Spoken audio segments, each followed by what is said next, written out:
Report ఇవ్వడం జరిగింది. ఆ విధంగా జనతా ప్రభుత్వం కూడా ఆనాడు కేవలం కొన్ని నెలల కాలమే అధికారంలో ఉండి మన కాంగ్రెస్ ప్రభుత్వం వచ్చింది. కాంగ్రెస్ ప్రభుత్వం వచ్చిన తర్వాత 1800 అంటే దాదాపు 10 సంవత్సరాలు దాన్ని కూడా ఎవరు కూడా పట్టించుకున్న చరిత్ర లేదు. ఆ తర్వాత 1990లో మళ్ళీ జనతా ప్రభుత్వం వచ్చిన తర్వాత ఈపీసీ నాయకత్వంలో నేషనల్ ఫ్రంట్ ప్రభుత్వం వచ్చిన తర్వాత మేము ఆనాడు హామీలైనటువంటి బీసీలకు రిజర్వేషన్లు ఇస్తామని ముందుకు రావడం జరిగింది.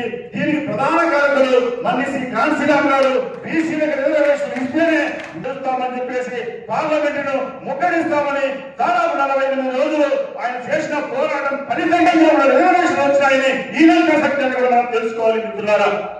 అయితే బీసీలకు న్యాయం చేసేటువంటి ప్రభుత్వాలు, కేంద్రంలో బీసీల కోసం పనిచేసిన ప్రభుత్వాలు ఎక్కువ కాలం కూడా ఈ రెండు ప్రభుత్వాలు కూడా ఉండలేదు, నిలవలేదు. వారిని కుప్ప కూల్చింది కూడా ఈ బీజేపీ, ఈ కాంగ్రెస్ ప్రభుత్వాలని కూడా మనం నగ్న సత్యాన్ని కూడా తెలుసుకోవాలి. ఇటువంటి అంశాలు చాలా ఉన్నాయి. మీరు రిజర్వేషన్లు అడుగుతారు, జనాభా లెక్కలు అడుగుతారు. ఈ జనాభా లెక్కలు అడిగిన తర్వాత మీకు రిజర్వేషన్లు వస్తాయి. రిజర్వేషన్లు అడిగిన తర్వాత మీరు రాజ్యాధికారం కోరుకుంటారు. అందుకని ఈ పార్టీలు ఏ పార్టీలు కూడా బీసీలు లెక్కలు తీయడానికి భయపడుతున్నాయి. ఇదే విషయాన్ని కూడా మనమంతా మేమేం కోరుకుంటున్నామంటే ఈ రోజు రాష్ట్రంలో ఉండే బీసీలు మన రాష్ట్రానికి యూనిట్గా తీసుకుందాం. రాష్ట్రంలో ఉండే బీసీలంతా కూడా మేము కోరుకుంటాం కాబట్టి మీకంతో, మీకంతా, మేమంతో, మాకంతా రాజ్యాంగం రావాల్సిన హక్కులు ఎవరు ఆపలేదని ఈ సందర్భంగా తెలియజేస్తున్నాం మిత్రులారా. ఈ ఆంధ్రప్రదేశ్ రాష్ట్రంలో బీసీ కులగలను ఎవరైనా అడ్డుకుంటే వాళ్ళు తీవ్రంగా అడ్డుకుంటామని ఈ సందర్భంగా తెలియజేస్తున్నాము అందరూ బీసీల యొక్క సమక్షంలో.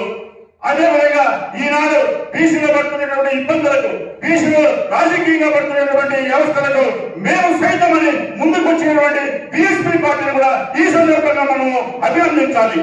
ఎందుకంటే మన ప్రయాణంలో, మన పోరాటంలో, మన యొక్క ఆత్మగౌరవంలో మనకు అన్ని విషయాల్లో వచ్చే పార్టీలన్నింటినీ కూడా స్వాగతించి మన అంతిమ లక్ష్యం బీసీ కులగణ యొక్క నినాదం మనం తీసుకోవాలి.